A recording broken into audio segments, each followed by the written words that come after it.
The Bat Pod presents Gotham Currents, a podcast about current releases of Batman comics.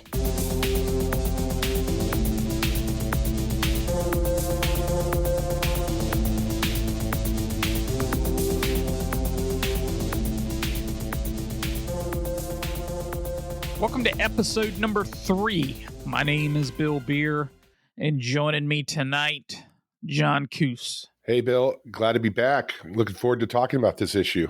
Yes, it should be pretty interesting, that's for sure. Really interesting, because there are some things in here sort of, I don't know if you want to say universe-shattering, but it changes some things that goes way back. Yeah, absolutely. We'll get into it. So, if you want to join the conversation with us, we have an email. It's gothamcurrents@gmail.com. We do have a Facebook page of the Bat Pod, and we are on Twitter, Bat Pod. And of course, we're going to be talking about Batman 146. It's going to be Dark Prisons Part 2. So let's take a break here, and when we come back, it's going to be Batman 146. The Bat Pod is a spoiler podcast. Please read the comics we're reviewing so you can enjoy the show. Superman Radio Revisited, hosted by Matthew T. Cody. This is going to be a new podcast which will be exploring the Superman radio show of the 1940s. It will begin by playing an episode, unfiltered, unedited, uncensored, uncut, followed by my commentary. We're going to talk about the era a little bit and any interesting things that crop up in the episodes. I think it'll be a lot of fun, and I'm hoping to make it an interactive show. So come along. It's going to be a great time.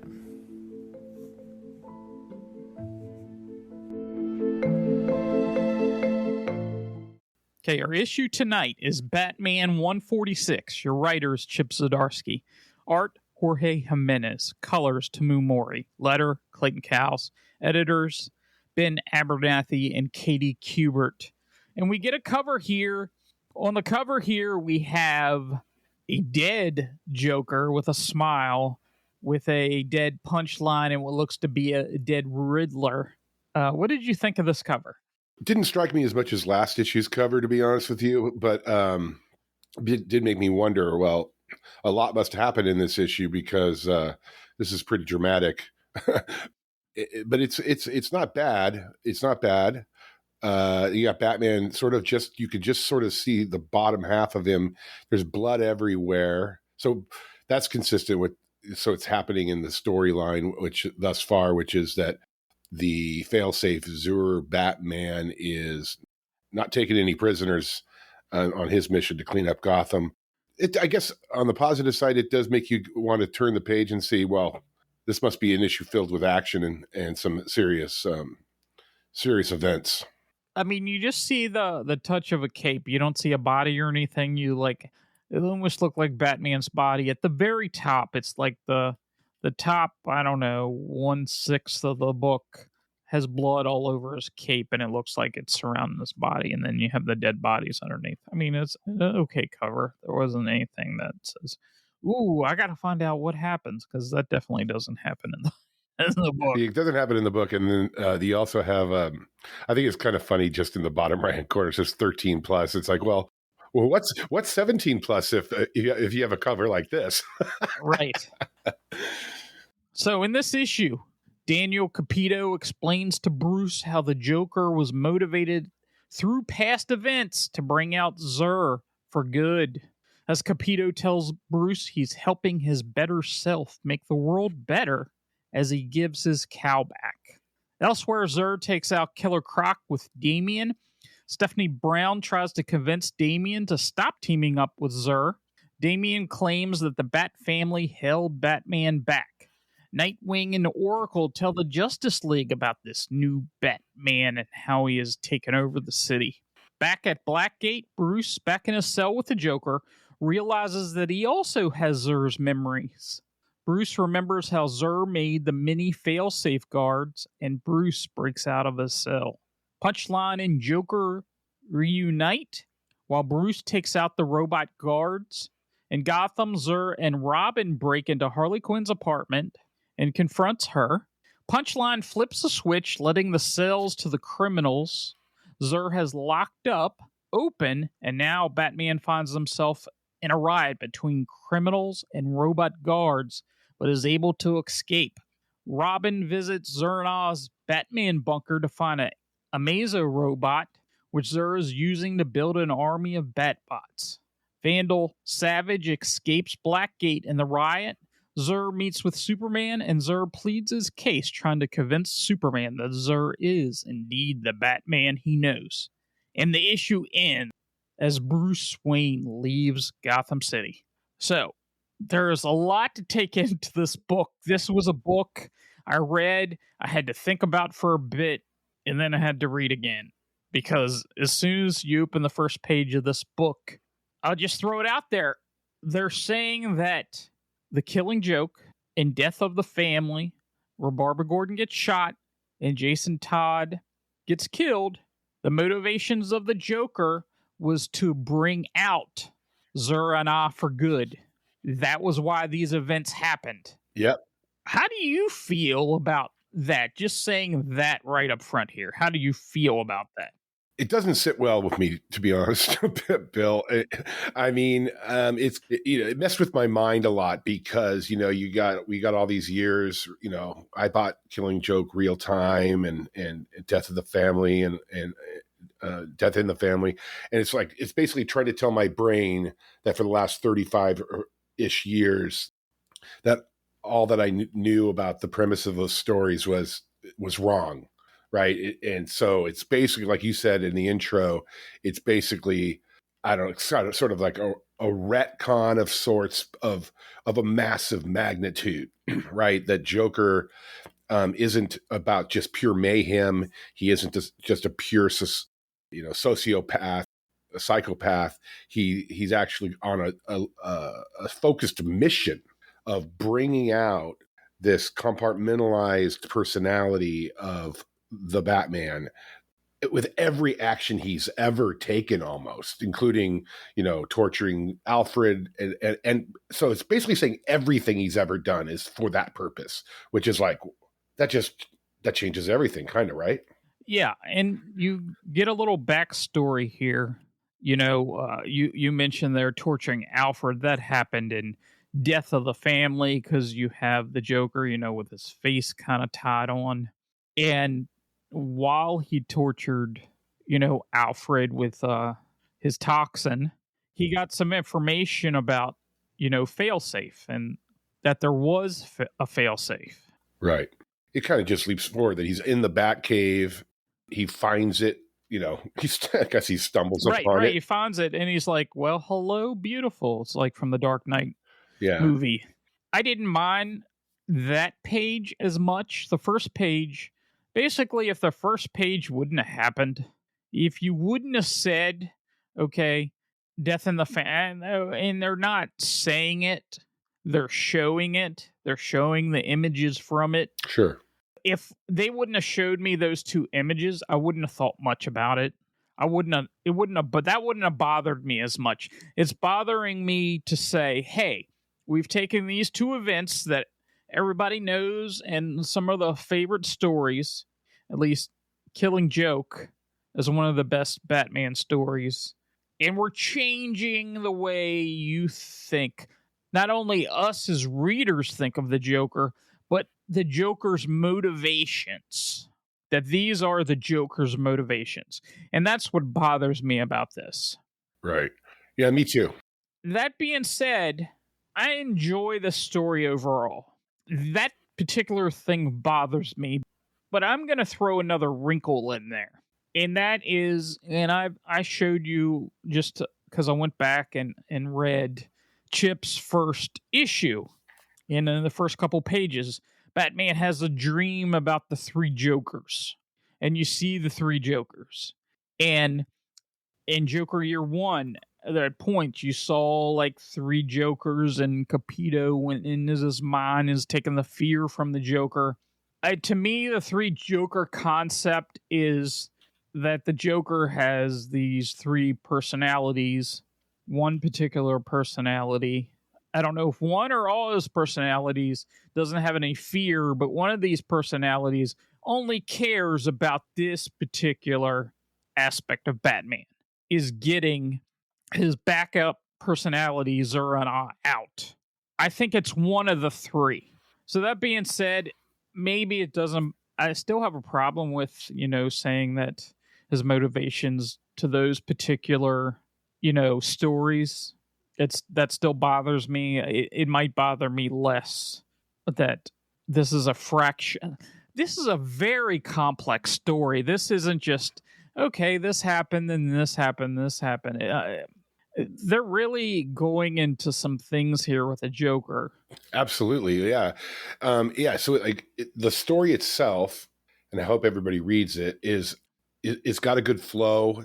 The modern day stuff, the stuff that of Damian teaming up with Failsafe and the Bat family banter about whether Failsafe is Bruce Wayne or not, and the Superman scenes. I mean, it all is a really nice. It's well drawn. There's great dialogue. It's kind of got a great structure and flow. And then layered on top of that is this major retcon of sorts of that's laid on top. So that's why you're saying it's complex, because it's all happening kind of simultaneously.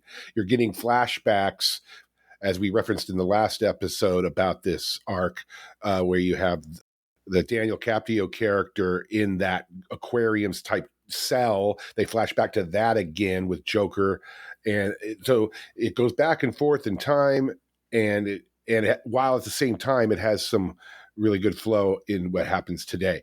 So, I mean, I had to read it 3 times basically. I read it, when it first came out on Ultra. I read it last night, and I looked at it again this morning, and it's like I could probably read it again and find new stuff, which is always fun in a book, because back when we were kids, we had a couple comic books, we read them over and over and over again, pretty simple stuff. But this one is like, oh, there's another layer here, so I give props to Chip for that, for sure. And we really get the meaning behind Failsafe come out, how he came out. He came out because the Penguin faked his death. Well, this was the Joker's idea all along. All these different things were orchestrated by the Joker. Yeah, for sure. And also, again, props to Chip. I mean, we're talking, his run started in 125? Yes. And we're on 146. I mean, he lays the groundwork for this basically 2 years ago, from an issue standpoint, which I really respect when artists and writers have this vision for their arc, right? And so Johns does that kind of stuff. People who have long runs do that kind of stuff. And so he's had this plan, it seems, for a while. Chip Zdarsky, right? So that's cool. One thing I wanted to point out in terms of the Alfred flashback where he's being tortured and he learns about the Failsafe robot. I don't know if you noticed that while he's got Alfred tied down in, I guess it looks like a van or something, he's got the Death of the Family Joker skin mask on, right? Mm-hmm. And then he goes to the Batcave, also a flashback, finds Failsafe, but he's not wearing that face. So is it a long time? That must be after, at the end of Scott Snyder's run where Endgame? Batman and the Joker, after Endgame, and they kind of lost their memories, and they fell into this. They both were like killing each other, and they fell in this pool of whatever that healed them. So it healed the Joker's, face and everything. This has to be after that. It has to be. I mean, he got his face back on and everything else. For some, if you get into the whole 3 Jokers thing, based on how he's drawn, Is it like it could be confusing? Is this a different person, or is it a different personality that was healed? But I think, Or is this the controlling personality? yeah. Because it looks like 3 different Jokers, between the 3 of them. Mm-hmm. The super short hair. Yeah. The other question I have is this Capito's been in this prison for how long? Because we get a scene here where it was only before Joker year 1 that Batman cracks his back, and then Joker says this phrase. And then this phrase, it was implanted, this word or phrase was implanted in Batman's mind. Joker thought to help save the Joker, but it was to find Capito to make sure he was safe. So has he been in this prison? Like, they're talking before New 52, and now we're talking just a few issues ago. And I don't know, time in DC Universe is funny how it works. It's like 10 years go by and it's been like 4 months or something. Exactly. So, yeah. So I don't know how that works, but he's been in here a while, and he looks like he's been tortured, with the scars and everything. And he still is so fascinated with, he wants to see what these 2 rivals do to each other. That's all he cares about, is to see what his little science experiment, what happens with it. Yeah. Yet another layer. We got this guy, and he's, like we referenced in the last issue, this glass cell, I guess we'd call it, with the toilet hooked up to the septic tank. I mean, the guy's got a loosened tie on. I mean, who knows how long he's been there, and he's allowed himself to be tortured by the Joker. You mentioned the part about the secret word thing, which if I try to pronounce it, it's Arco Tenebros. Maybe there's some meaning to that, but if you look at the next page, that the word balloons that they use for Zur are this blue purple background with light white letters. It's like Joker got him to turn into Zur for a second there. It looks like right. Yeah, just for him to save Cappy or whatever, right, or to make sure he was safe. Now, what I don't think they go into, they kind of just gloss over it. Like, what happens between this confrontation with Batman back in the, talking to Captio in this, cell to like, did you leave him there? Well, no, I think he breaks him out. Okay. Because this is after he breaks Joker's back. So he breaks him out. Okay. Capio out. Oh, and then he breaks his back. That's where they must have some kind of conversation between the panels that, we can use this fail-safe robot. You can be a better Batman. You can, keep Gotham safe by getting rid of this body and going into another. And I'm just assuming this is happening. It doesn't say it is. Well, yeah, that's the funny part about the Joker finding the fail-safe robot. That I don't, unless you could correct me if I'm wrong, I don't see a link to why Joker would naturally go, I found the robot. I hope at some point in the future the Zero-Non personality goes into this robot. Like, what's the connection? Right, yeah, I don't think that was his idea. But what's the big deal about him finding the robot then? And I don't get it. Like, why is he so impressed? He's seen robots before. To bring it out, I guess. Because he knew this was Zur that created this. Another thing with this, Bruce isn't prepared for failsafe. From that first arc, he is taken off guard. They kick his ass in there throughout that arc. He's unprepared. The Justice League who help him is unprepared. And they get their butt kicked too. Yeah. I think that was one of the reasons that, trying to get this Zur personality out. Now, the Zur concept in general is not a new concept because it originally brought out in Grant Morrison's run, but it's like everything is about this all of a sudden. I know it's this arc, but I don't know how. Do you think this is something that's going to stick? No. I mean, now that he's out of his body, I certainly don't think I think the Joker's going to be disappointed. Well, without being too spoilery, we know that failsafe is important in upcoming DC comics. So we, at least for a short period of time, it's going to stay. Yeah. It's going to be part of it. But I think your question is larger. Like in 5 years, is it still going to be a conversation that the Joker all along was trying to bring out Zur? And so my gut says no. But nevertheless, I'm still it's still a leap of faith on how this psychopath Captio that's willing to be in the Joker cell for maybe years, months, whatever it was, somehow just becomes the warden of Blackgate.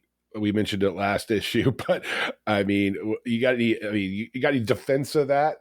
Well, he partitioned, Batman's mind. He kind of molded this personality to me, so he's like in control here. Oh yeah, it seems like. So he can almost talk him into the Zur personality, into whatever he wants.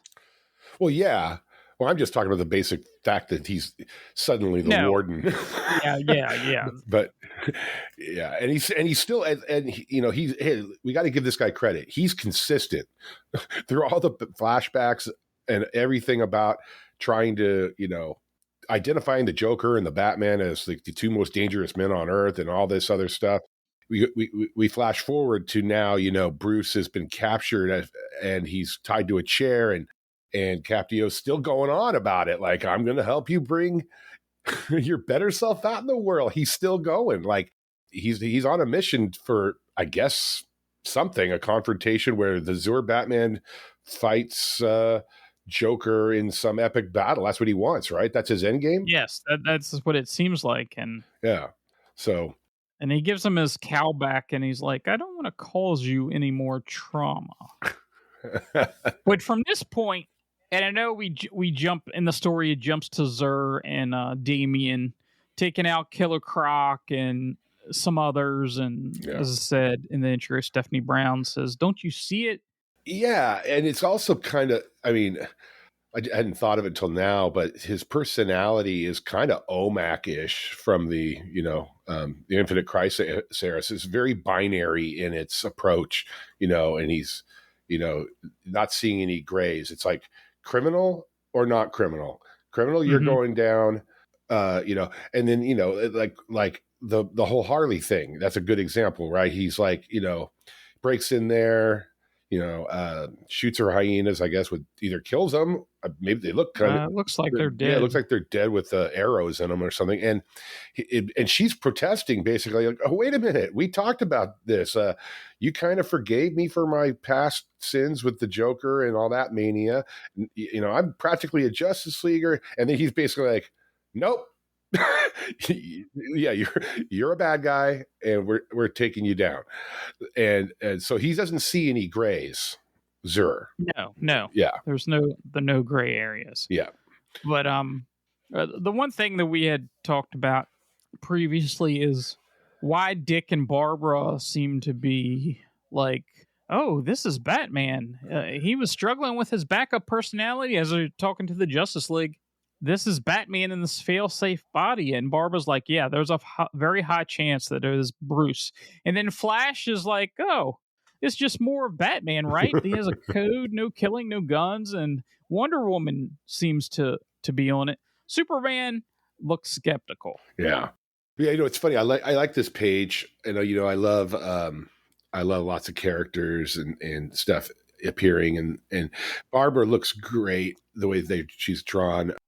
Got her glasses kind of chewing on their glasses. Looks like she's in thought. But I was a little surprised she said that there's a very high chance. I don't know. That's kind of that didn't sit well with me because she's the smartest one in the Bat family, right? And so why would somebody so analytical and stuff say there's a very high chance? Like, well, based on what, Barbara? Like, you know what I'm saying?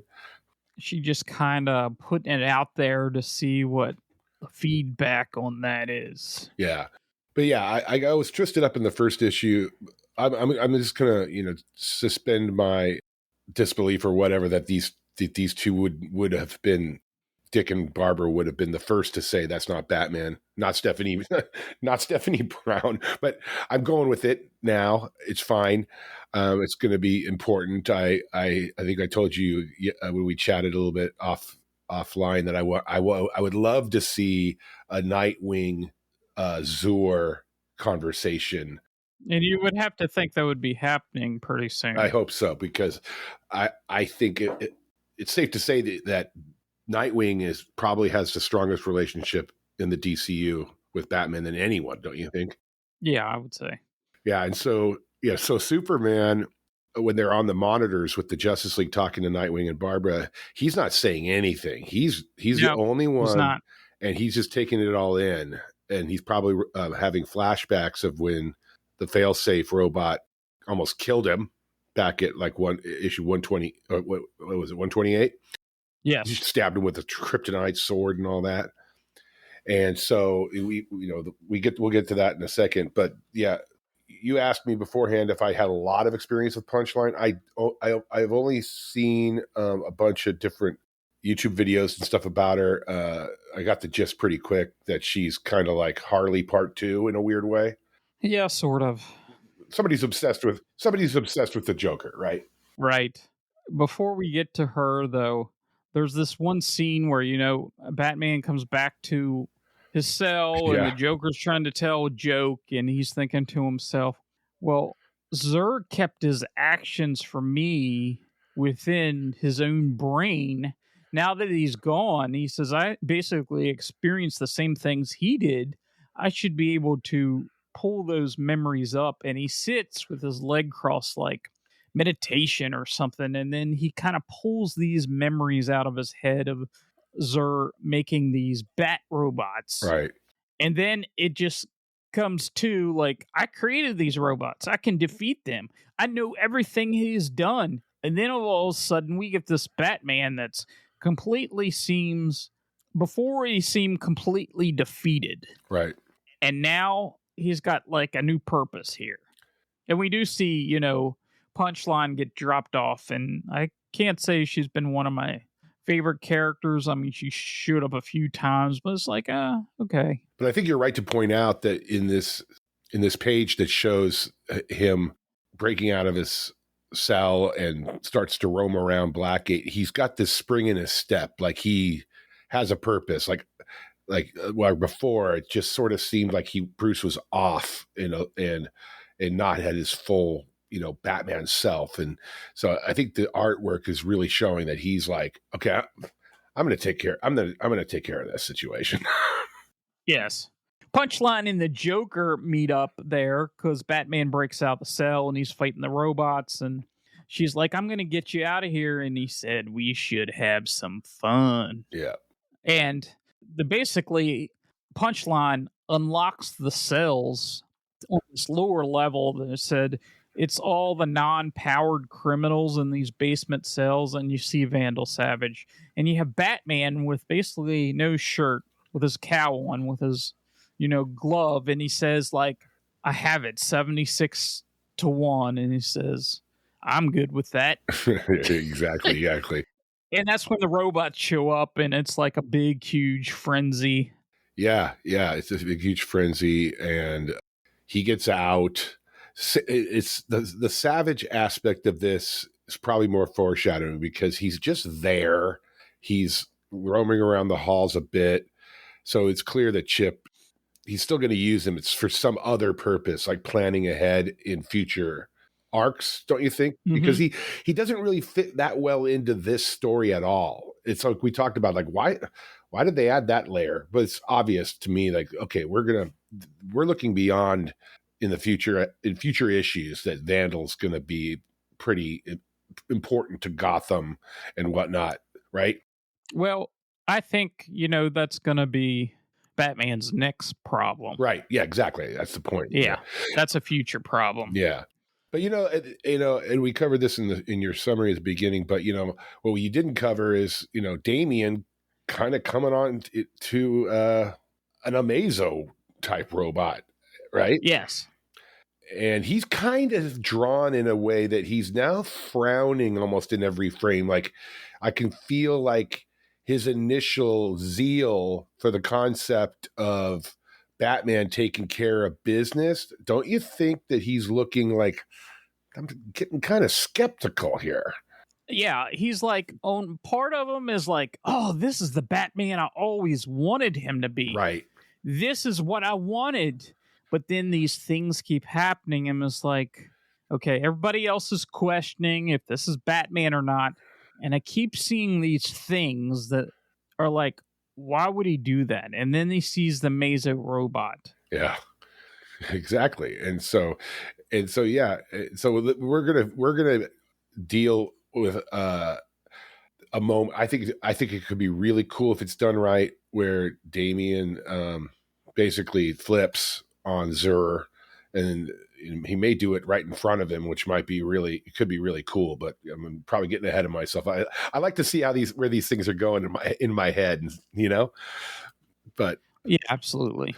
And then there's some other stuff going on with the mayor and stuff. It's not that, I don't know if you had any. The mayor's going to go, he's going to go bye-bye pretty soon because he's having a conniption that, Zur has taken over the inmates and Blackgate and, is even, give them trial dates and that sort of thing. And then they mentioned a man named Savage has sought public asylum, and he's like, no, that's it's happening. So him being the commissioner is gonna happen. And then we kind of end with the Superman stuff, really, right? Pretty much. Yeah. Which is, I love those kinds of conversations. The Batman Bruce, the Superman Batman interpersonal chats. They hold a place in my heart. Going back to like John Byrne's Man of Steel, there's that scene where they first meet. If you remember that or not, I always loved that sort of banter between the two of them, and I love that here too. Even though we know this is the Zur personality, do you think Superman is? Where do you think he's at in terms of, is this or is this not Bruce Wayne when this issue ends? I don't think he's buying it. Yeah. He asks a lot of questions, and the way he looks, he mentions about Vandal Savage, and you see Superman just looking down with this stern face. I don't think he personally buys it, because at the one point he says, but what is this? At what cost? If you go too far. And he's like, you'll try to stop me. You'll try and you'll fail.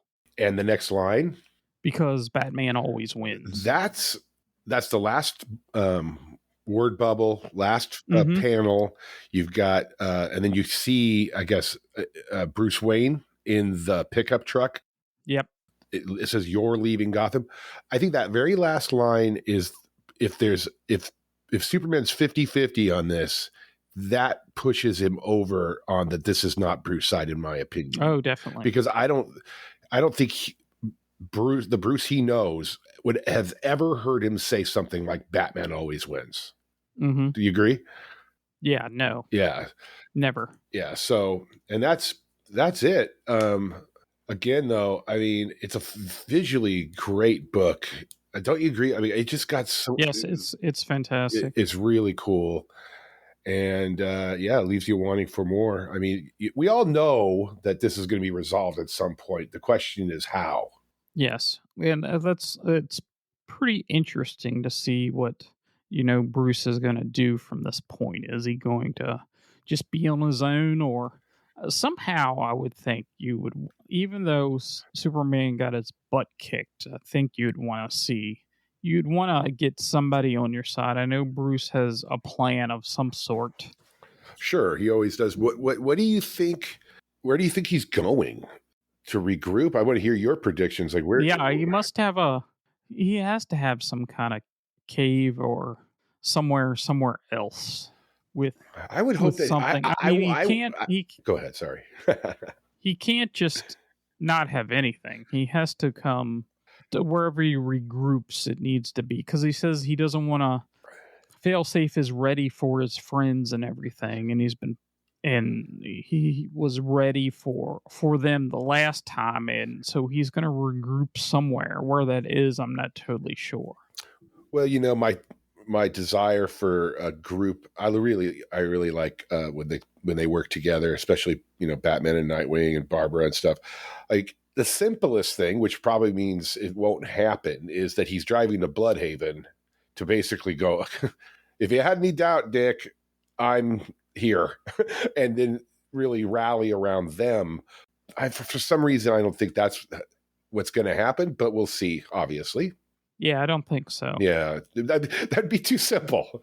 Go to Dick and Barbara and regroup. But we'll see. Yeah, it should be interesting. Cool. So yeah. I liked it. Yeah. It was just that one particular page at the beginning that was like, well, yeah. If they took that out of there, that would make it.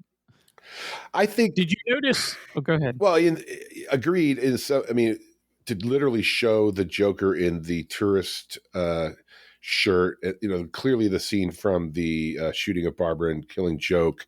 I mean, that tells you everything. All you have to do is show him with that, with the camera around his neck and all that. What they're saying. It's Chip Zdarsky obviously was going this direction for, maybe 24 issues. Who knows how long he's had this idea.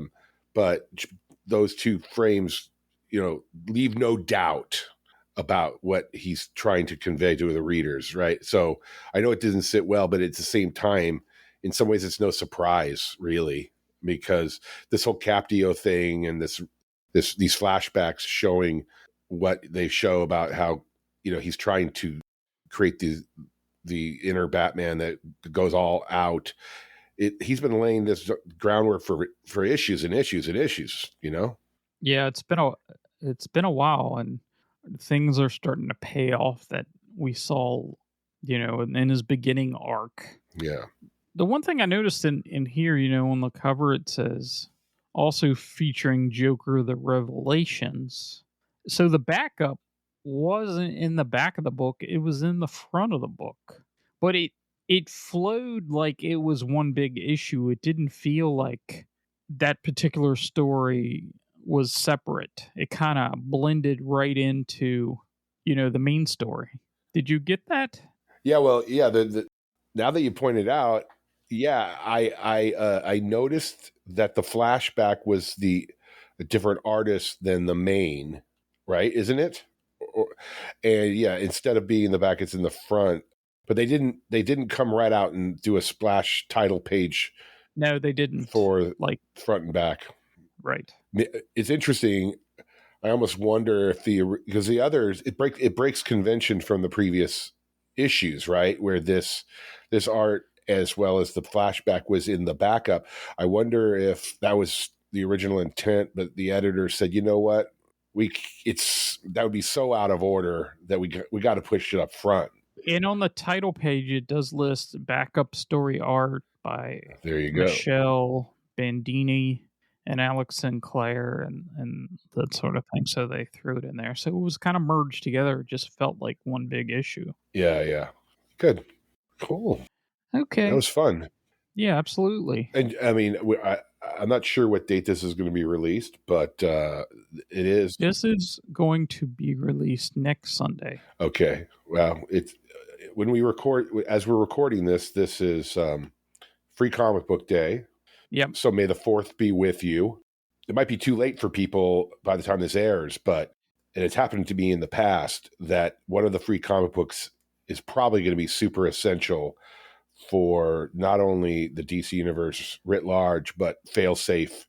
So run out and do you know the name of that free one? Is it like Absolute Power Zero or something like that? Or yeah, something like that. Yeah. It's Absolute Power. Yeah, it's an important. It seems like based on what we know that this free comic book is important, and it's related to our story. Yeah, absolutely. Have you gotten it yet? I've gotten it. I haven't read it yet. Oh man, I got to go to my comic book shop. In fact, I got to call them to have them put it in my slot because I'm afraid a bunch of 12-year-olds are going to go in there and raid the place. We were there this morning. Oh yeah. before it opened, 10 minutes before, and there were like 30 people in line. Oh boy, I'm gonna have to call them to hold it for me because it actually happened to me on Future's End during New 52, and I couldn't get Zero, and then later I realized, God, there's something in Zero that that they keep referencing, and it's like, I don't know how you feel about it, but it's a little on the is it really fair, like that, this run that you're not going to be able to find anywhere, like the free book, if they're gone, they're gone, right? Sometimes, right? Well, my understanding is that it'll eventually be on Ultra. Yeah. Okay. Because you can get it on Comixology, the Amazon Comixology. You can get it right now and it won't cost you a penny. You can purchase it. It says for $0.00. So, well, if you just give me a minute here, I'm not insane. I gotta find Future's End, because on Ultra it starts with 1 and there is a 0. So I hope you're right. I hope you're right about today, but in the past, I don't think, I could be wrong, but I don't think they have Supergirl 0 from there it is. Yeah, see? Yeah, there's the first page. Oh, right on. Okay, cool. That's not on Ultra. That's on through Comixology. Okay. Well, that's a good backup in case I can't get there in time for the kids to steal them all. But anyway. Yeah, we'll be back here in a couple weeks, and we're going to be talking the Batman First Night #2 should be out here in like a week or two. So we'll be back and talk about that one. Right on. So until next time, same bat time, same bat channel. We will see you later. Till next time. Thanks.